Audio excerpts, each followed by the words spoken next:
Why is he sexually cold to me? My marriage is in turmoil again in middle age. My marriage has been going on for 17 years and it has always been good. Since my husband was transferred to another place 3 years ago, I found something wrong after he came back. In the few months before he came back, he never saw me face to face. Every time he came home, he didn't have the married life he longed for before. He wanted to go out every day and didn't want to stay at home. After he was transferred back, the situation was the same. He would go out for a walk for 2 hours after dinner before going home. He didn't talk much. In addition, he didn't stay at home during the National Day for 2 years. In the first year, because his mother had just passed away, he went to Tibet with his colleagues. I could understand this. In the second year, he said he was transferred back and wanted to use this holiday to go to nearby places. His route was very strange. He left from Chengdu every day and stayed in Chengdu at night. This itinerary was the same for 5 days. I thought it was strange. Isn't this a waste of time? I didn't ask much. After he came back, during the National Day last year, I said I couldn't go out. He arranged a 3-day trip with his family before the holiday. On the 4th day, he said that he had to go to Chengdu to help his friend with a business, and he went there for another 4 days. He came back in March last year. I told him my thoughts in July. I felt that he spent a lot of time looking at his phone and chatting with friends every day. He said that I doubted him. One day in August, we were cooking. He said I was stupid. I said, "What if I'm stupid?" He looked at me and said, "Divorce." I didn't answer at the time. After 10 minutes, I said to him, "Okay, I'll go to handle the procedures tomorrow." He said he didn't have time. I said I'll go whenever I have time. At this time, he had to pick up his daughter from school. When he picked up his daughter, he apologized to me and said he was wrong. In the evening, my daughter told me that on the way home, he said that I was the one who proposed the divorce. He had been married for 2 years before, and he was also sent abroad for a year.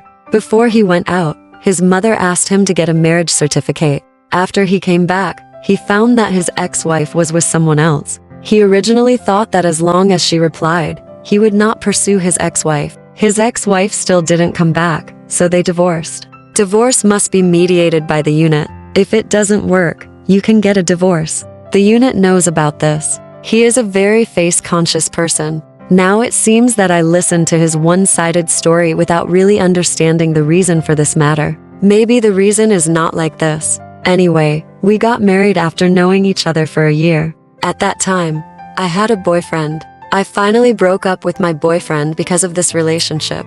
My boyfriend said that he was not kind. When I was hesitant, he called my mother and said that I had had sex with him and asked my mother to agree. At that time, my mother was so angry that she couldn't speak. Fortunately, we have been married for more than 10 years without any problems. If he hadn't been sent to another place, I think our life should go on like an ordinary family. Last August, after he proposed divorce, I talked to him once. He said that I was worrying too much and suspected that he was not good. November is our wedding anniversary. I wrote him a letter, hoping that we can still be like before. At the end, I made a request, hoping that he could hug me on that day and say to me, "Love me." He didn't do it. 1 month later, I saw him chatting with a friend for a long time one night. I couldn't help asking him, "Can you show me what you are talking about?" He said no. It was his secret. I said if I couldn't see this secret, it must be related to me. I said I would ask his leader to comment on it. When he heard that he had to find a leader, he got angry and said he wanted me to die and said I was not clean. I got angry too, and asked him what evidence he had, and asked him to apologize for this statement. He came back after smoking a cigarette and apologized to me. A few days later, I asked him on the phone whether he loved me or not. He didn't answer. He said he had no passion and didn't need to say anything. In my heart, I said, if he didn't love me, just tell me. I wouldn't live with someone who didn't love me. I asked him if he wanted this marriage, and he said yes. I told him online that I really loved him, and he replied, "Yes, I hurt me before, I'm sorry, but I didn't do anything to let me down." I felt very comforted when I saw it, and I didn't care when he went online afterwards. Things were relatively calm. At the beginning of this month, he was on a business trip. I asked him to come back early, but he said no, because someone invited him to dinner. I told him over the phone that we should separate, and he said, it was boring, okay. After he came back, he didn't ask any reason. The next day, I couldn't help asking, "Why didn't you ask any reason when you came back?" He said I still doubted him. I asked him again whether he loved me or not, and I insisted that he answer. He said no. I was very sad to hear that. I wanted to know why and when he stopped loving me. He said the reason was sex. I had a nodule in my breast 6 years ago, which caused pain. Sometimes I didn't agree during sex. It was cured for years ago, and I cooperated every time. Sometimes I took the initiative. For a while, he even said I was great. I asked again when, and he said, before the assignment. I knew he was making excuses for himself. He couldn't say it was during the assignment. If so, it means he had a problem. I finally knew that my intuition was right. He still said that he had not done anything to let me down. I asked, if that was the reason, why did you not respond when I told you that I needed sex, and never took the initiative after I came back? It was always me who took the initiative. If you think sex is so important, why don't you need it now? You are not sick. There is only one explanation. You don't love me. You are not interested in me, or someone else has replaced me to satisfy you. I was very sad, and he cried too, saying that he has been trying to change. After more than 20 days, he is still the same. He spends more time at home now. He doesn't go online much, and his attitude is sometimes hot and sometimes cold. I really don't know if I should give him time. It's sad to think about being with someone who doesn't love me. How much time should I give him? Emotional experts suggest, when a couple gets along, the expression of love is very important. Women are born emotional animals. They often use their ears and eyes to enjoy love.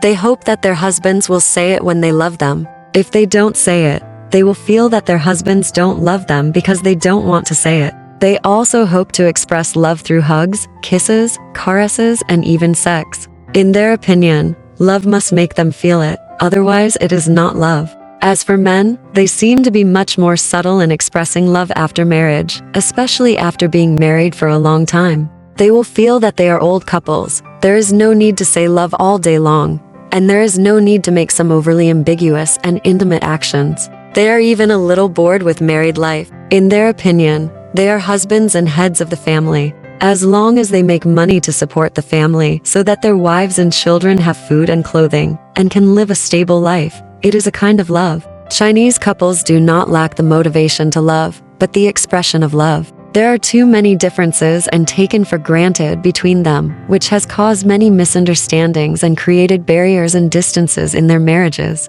The expression of love is very simple. There are 5 common and practical ways. Method 1. Affirmative words. Psychologist William James said that the deepest need of human beings is to feel appreciated. For those who have low sense of security and inferiority complex, when they lack a sense of security, they will lack courage. At this time, if the spouse can give some encouraging words, it will often inspire the great potential of the other party. Method 2. Careful moments. The so-called careful moments are to give each other full attention. Have you noticed that men and women who dine together are very different from premarital dates and married couples? The former look at each other, while the latter look around. The moment that can be called a careful moment must be a focused conversation, or a candlelight dinner with only the two of you, or a walk hand in hand.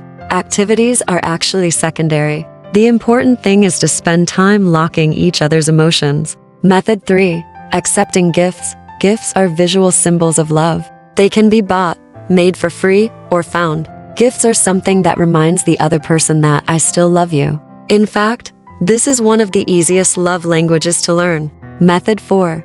Actions of service. This means doing what your spouse wants you to do. You serve him or her, and make him or her happy, expressing your love for him or her. When men and women are in love, serving each other is voluntary and even takes a lot of effort. But after marriage, many people become completely different. Method 5. Physical contact. Physical contact is a subtle way for human emotions to communicate and a powerful tool for expressing love. Sexual life is just one of the ways of this love language. Holding hands, kissing, hugging, and caressing are all physical contact.